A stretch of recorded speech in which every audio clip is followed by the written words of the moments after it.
Alright, what's going on guys? Dignified here, and today I'm bringing you a little video on my loadout in Tom Clancy's The Division. Now, it's nowhere near perfect, but I've been using this for a couple days now and I really like it. I've been able to do good in the Dark Zone and just PvE because my friends recently got the game and I want to help them get to level 30. So first let's go over my lightweight M4. It does 21.8 thousand damage with 21 enemy armor damage with responsive, focused, and brutal. It's pretty good. I haven't rolled anything off yet because I haven't really seen the need to. I'm also using a police UMP 45 with 21.5 crit hit chance. It does 24,000 damage with responsive, deadly, and adept. You can tell that there's really a pattern with responsive. That's really what's been doing good. Pistol doesn't really matter. What I use is just a 93R, expert, and cool-headed. I don't really use this at all. Actually, I don't think I've ever used it. Every now and then just to show it off, but that's it. Now, I finally got Barrett's Bulletproof chest. I didn't get it from Lexington. I got it from my first exotic cache that I got.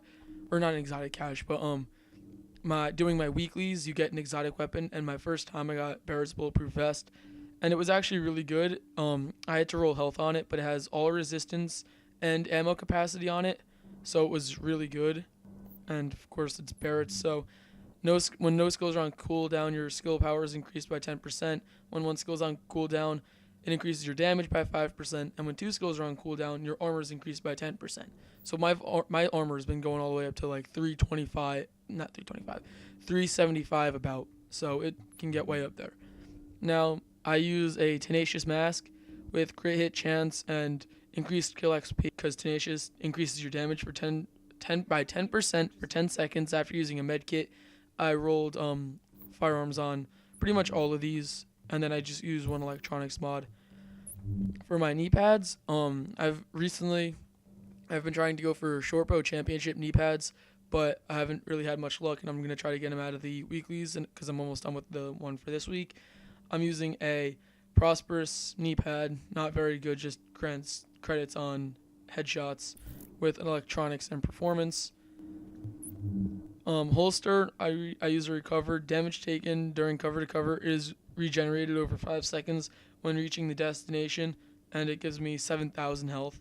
So, and support station duration, which was actually really helpful because my friends were going down a lot with the level 30 missions on challenging, so it just helped them out a little bit.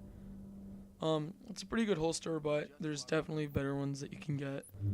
Now, what really helps is Scholz Mcs Gloves. I have SMG damage, crit hit chance, and health on kill with these. And what Scholz MC Gloves does is your damage is increased by 16% when no gear sets are active. So if I equipped, let's say, an Alpha Bridge build, these gloves would be useless and my DPS would go down a lot. So I get 16% more damage on all of my weapons just because I'm not using a gear set, which is actually really, really helpful. For my backpack, I'm using a specialized backpack, which is probably the best backpack in the game. It adds 200% of firearms and stamina to skill power whenever you use a booster shot. And I have health and burn resistance on here. It's rolled firearms, and that's pretty much it. And I also want to show off this G36 enhanced with ferocious, responsive, and focused. It's really good. I'd probably roll off ferocious, but it's got 20% enemy armor damage. It's not bad. It does a little more than 23,000 damage, and so this week's vendor's okay. I've only seen 2 of them, and the other one, which I'm going to right now, is pretty good. It's it's an AUG, I'm pretty sure. That's gear in the city. It's in the base of they're both in the base of operations. It's an enhanced AUG with commanding, brutal, and responsive. What I would do is I would roll off commanding, because since it's an SMG and it's the AUG and it doesn't have that fast of a fire rate, it's quite easy to control, so you can get a lot of headshots. So headshots, your damage is increased by 12%. With brutal and with responsive, when you're closer than 10, your damage is increased by 10% when closer than 10 meters to the target, That's really only when you're going to be using an SMG. So pretty much right there, you're stacking 22% extra damage with brutal and responsive. And then commanding, you can pretty much roll off for whatever you want and whatever will help you best. So, yeah, guys, that's it, and I'll see you in the next video.